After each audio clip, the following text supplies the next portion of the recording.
Hello everybody, welcome to Yggdrasil's first battle report. Today we're gonna play Search with 37 different markers. We're 5 are objectives.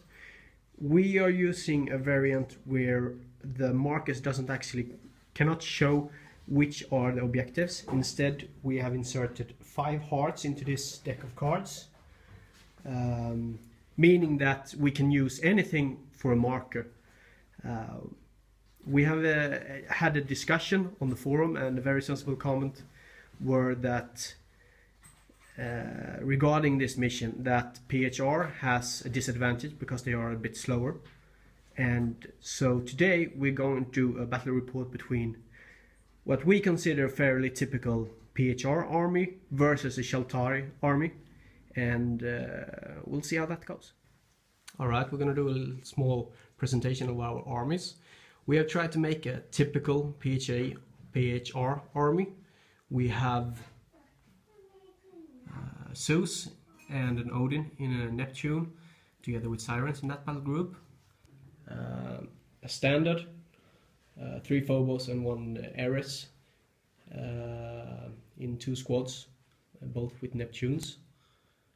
Single back squad in a Neptune, 2 Ares, infantry, a pretty massive battle group with 2x2 Immortals in Tritons and Helios in a Neptune. We have a small battle group with infantry, dead activation as we like to call it, and we also have a walk-on Ennius. We are trying to make the army pretty standardized. Of course everybody will have their own taste regarding how they would like to build their army, but we feel that this will give a good representation of how a PHR army can work in the mission Search. I would like to also point out that we are using cards to represent. It's pretty cool to use this as a reminder of what you have in each battle group. As you see here, we have actually written the number and the corresponding number on each transport to remember which one belongs to which battle group. It's a very effective way to remember all parts of your army and what you have activated and not. And now for the Sheltari army. This is actually the army that is going to be played at the Swedish Championship tournament coming up on Lincoln. Maybe a few tweaks. It's been tested. We have the Haven Gate group, which goes as a single group, and this is a different marking set for you if you want some new ideas. We have 2 Eden Gates. One of them has a green ring at the bottom of the base, and it also says green on the Eden Gate.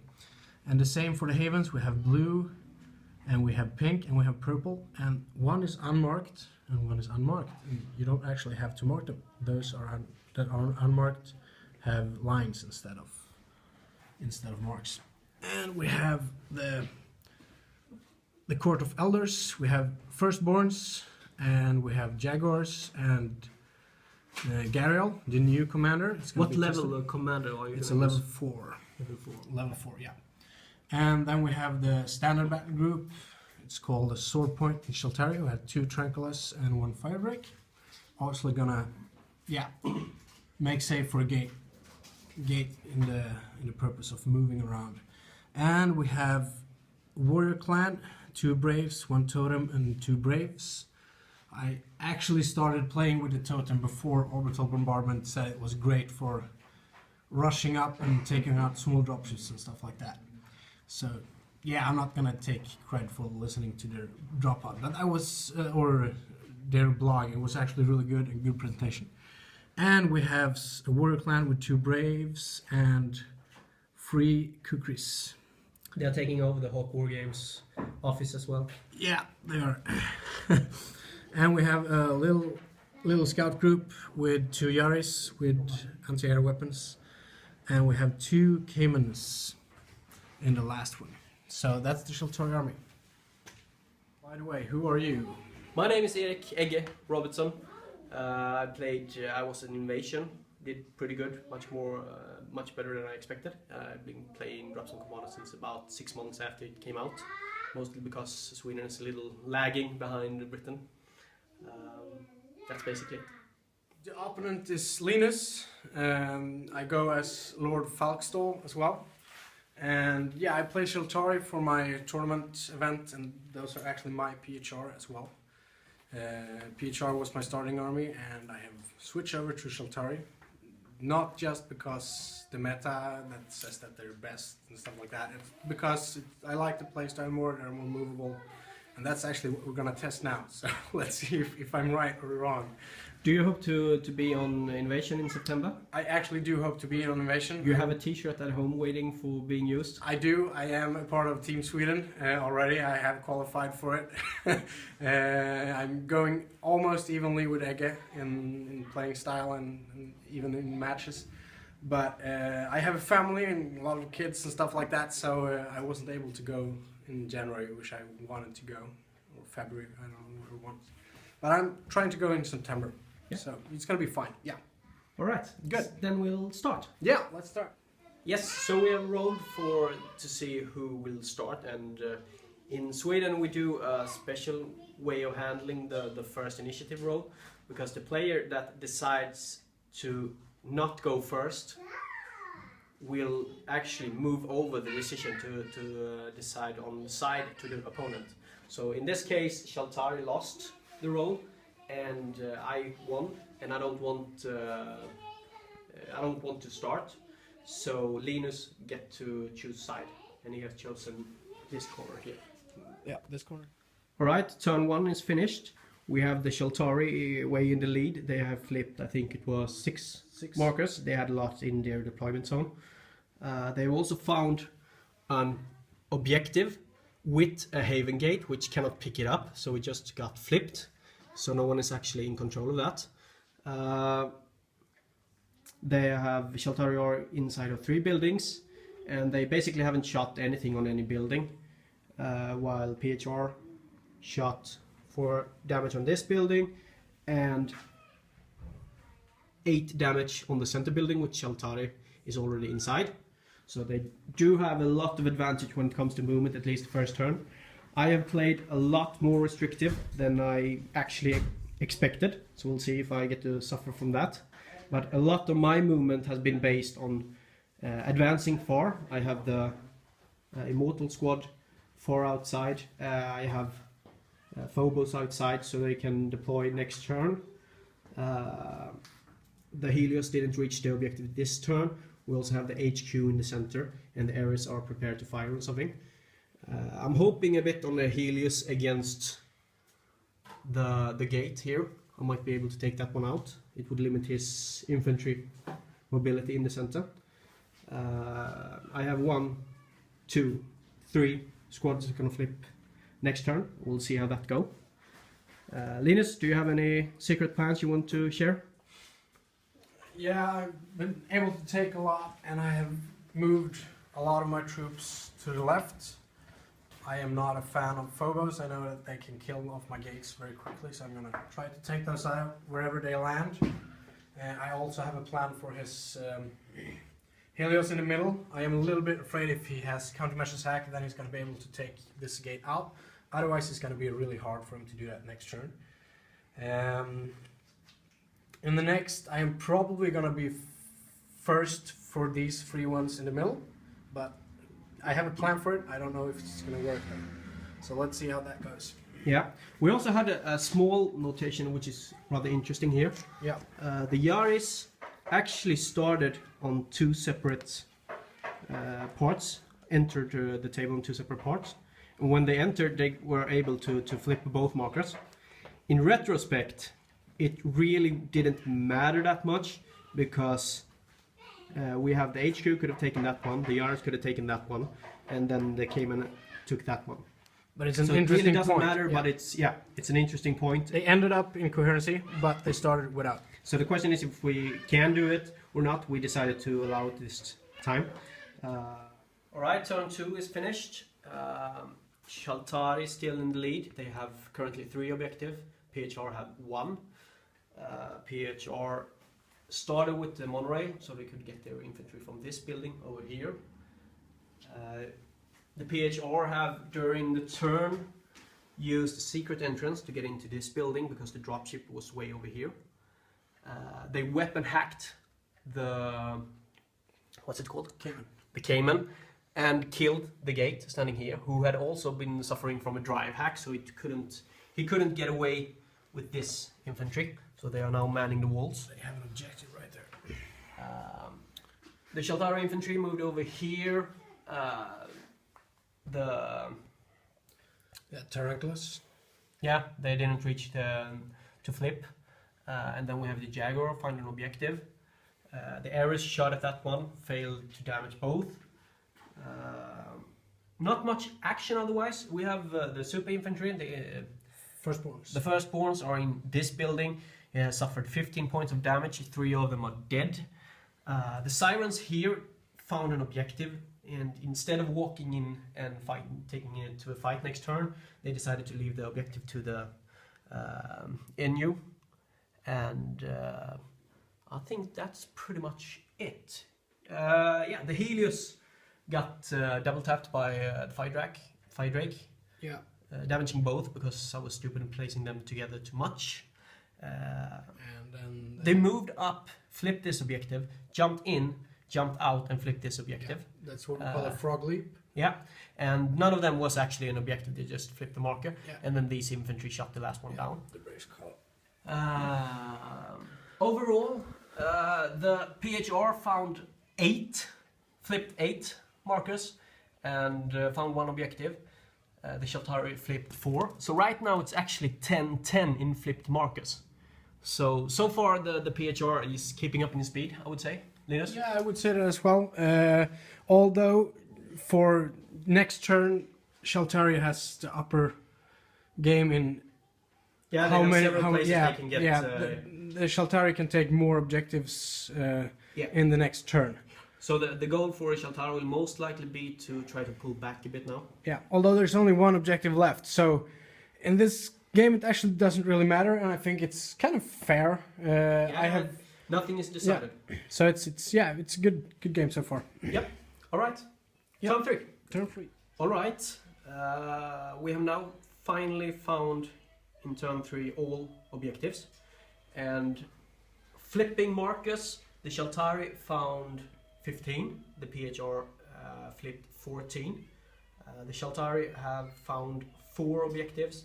The PHR have found 1.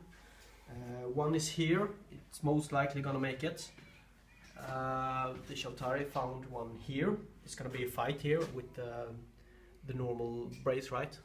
Yeah, normal braves. Yeah, with damage. So first ones are dead. Yeah. They were killed in that building. Yeah.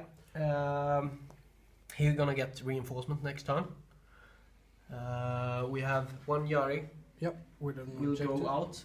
We have 1 here that will go out, and then we have 1 objective right here on the boss. Still fighting for that one. Still fighting for that one. So we'll see what happened there. Then we have we played a lot of cards. Right now, the last thing that happened was that PHR played Aspiring. So Linus will roll with command level 1 next turn. Here we placed Adaptive Camouflage on the Phobos, trying to double tap going forward, but it failed typically because the 2 Caymans shut it down. It was a bit of a gamble, so kind of feel fair. We played... Yeah, tried a shot on that one, played Dazzle Foe, and actually saved it because he missed with 1 shot. And we have the Yari got Strength Black Nano Machine, energy 10, but it missed. Missed because of his skill. Could have been quite funny. Yeah, could have been quite fun because then I would have had to rethink everything. So right now we have PHR are in trouble. The Shaltari has 1, 2, 3, 4 objective. 2 are definitely theirs, most likely. Yeah, and 2 are a little bit see and so. Yeah. But yeah. And the PHR has secured 1. Yeah. So we'll see how turn 4 will go on. Yeah. Right. Good. Yeah, it's a dark day for the PHR. Right now we believe that Shaltari will at least get out 4 objectives. He's hoping to get the 5th as well. if they are not capable of getting the first turn next turn. It might happen. Otherwise, we have the fight going on here. Didn't happen much. No one needed to roll for fortitude, which were PHR last chance, basically. The gate have now an objective. The small haven has one objective. And I have forgot to move one actually. Yeah, it's you right can there. do that. Doesn't matter. Yeah. Yeah, but keep moving. So basically, right now it's because that gate will get off. Yeah, that gate will get off. Yeah, with 30 in 2 turns. So it it's doesn't 2 matter. points right now to the Shaltari, and we believe it might be 8-2. Best case scenario for the PHR right now. Yeah, that depends. He actually wasn't able to get off because the whole squad has to get off at the same time. So it's a little bit of a chance, but if lucky, the Shaltari, if Shaltari wins, they can actually go up with 2 Caimans, try to fire everything they can on both of them and kill both of them if they're lucky. Yeah. And depending on how he preterize, he can't get it out. But and we can see here, PHR had not been successful shooting down anything of the gates, so he have kept the mobility the entire time. Yeah. We had a very interesting situation here. Shaltari will most likely win.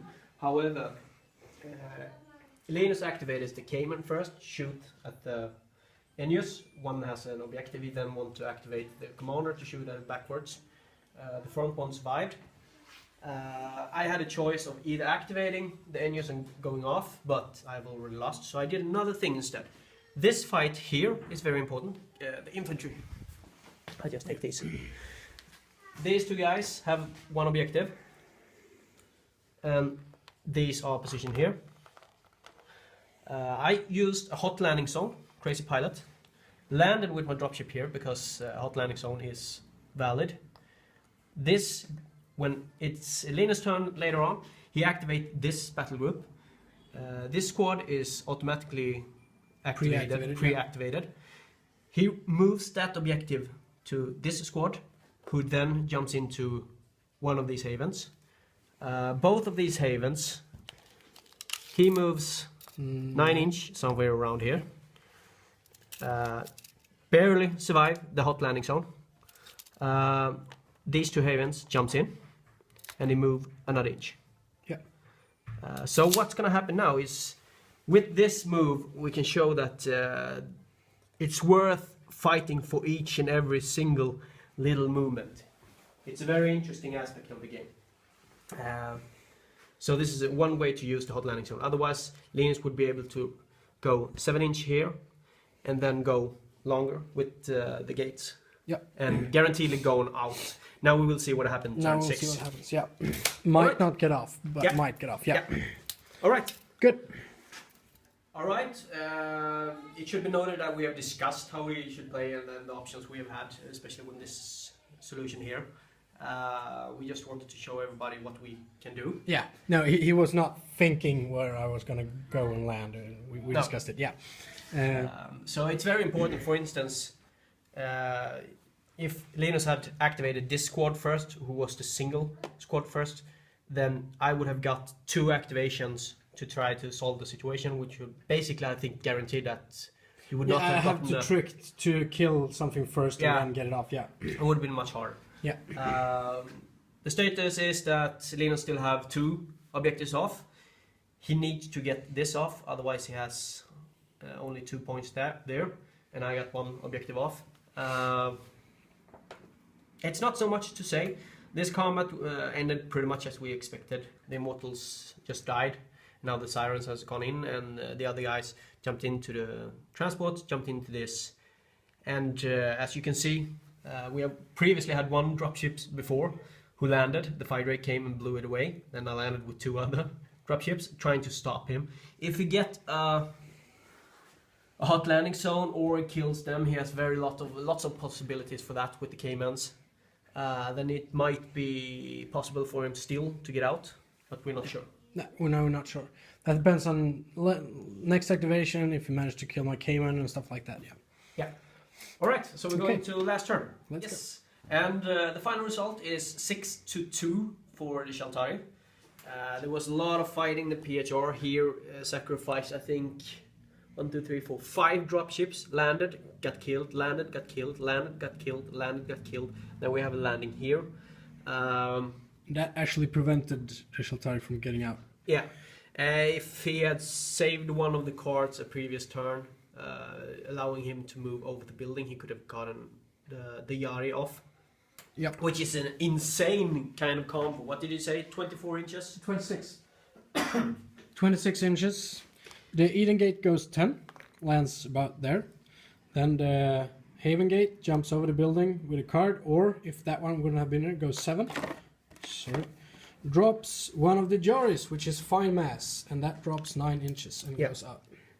So it's 10 plus 3 7. plus 4. 4, yeah. That's 17. Plus 3, that's 20. Plus its move of 6. 6. Because it has So 12 in movement. 26 inch range to get an objective off, which is, well, insane. Overall, we didn't feel... Both Shaltari and PHR flipped as many as objectives. The main deciding factor, I feel, here was that Linus successfully protected his gates much better. Yeah. The AA... As a matter of fact, I think an Athena would have helped a lot here. Yeah, I have no protection whatsoever against an Athena. No. I can't really deal with it. So we also have the new commander, Linus. Do you want to say anything about the new? Well, so far there isn't really much to say. You really needed to get... You need to play it as a Scorch. You need to get it up close and personal. And it's a big chance for it to die if you do that, but also has a good potential of doing a lot of damage. So if you play it safe and smart, if you play it safe, you're probably not going to do anything with it at all. If you play it smart and aggressive, well, then you can do a lot of damage and still be able to keep it alive at least 3-4 turns. Yeah. So a tournament game, this would be a pretty big win for the Shaltari. They won the victory points with the kill points with 60 points about. Yeah, but basically that's actually because of the chance. I managed to find objectives where he didn't, but we actually got ourselves to equal as many. Yeah. Yeah. So I really don't feel that speed is a deciding factor in this game. I could have focused more on the gates. Taking out one medium gate would have really, done a lot, because I'm using my gates every turn a lot. Yeah. And I didn't really aim for those. I tried to cover lanes, and you protected them with the Cayman much better than I suspected. So it was well played. So. Yeah. All right. If anybody wants to comment, please do so. We would love to get some feedback. We didn't do an activation by activation battle report this time because we really wanted to show just the basic idea of can you flip the same amount of markers. That was basically I think it was sort of justice question, and yeah, PHR definitely can. I don't feel that Shaltari had an advantage of that. No, and they are the slowest race, the PHR, and they actually managed to do it really good. If you don't buy any dropships for your army, of course you can't flip as many, but that's the point. It's called drop zone commander. You have to buy dropships for your army. Yeah. And you need to target the bloody dropships from the Shaltari. Yeah, sorry, those are my kids. They have been really good all game, but now they're a little bit tired. Yeah, we've done this for 6 hours now. Yeah. But please comment, especially if you have any feedback on the language. If you feel it's hard to listen, we will try to take that next time we do a battle report as well. Yeah. Thank you. Thank you.